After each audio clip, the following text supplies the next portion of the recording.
النهارده هاعمل أكلة المستعجلين، وزمان كان اسمها كمان أكلة الغلابة، دلوقتي طبعًا ما عادتش أكلة غلابة خلاص.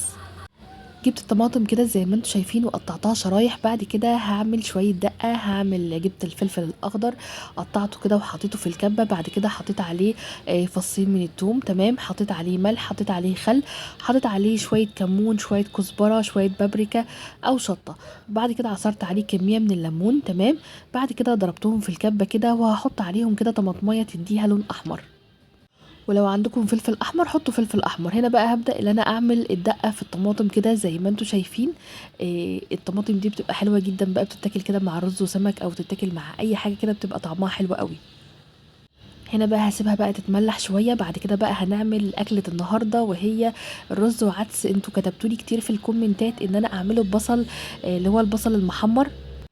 بس انا الصراحه ما بحبوش الا بالطريقه دي، من وانا صغيره متعوده عليها. وولادي كمان اتعودوا عليها، اللي هي بالسمنه.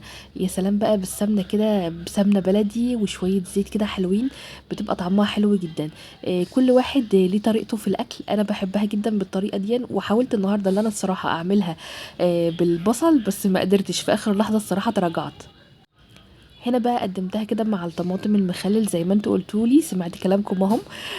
طعمها حلو جدا. اهم حاجه بقى ما تنسوش تصلوا على النبي في الكومنتات، وتتابعوني منوعات ساره جمال، وتعملوا اكسبلور كتير. باي باي حلوين.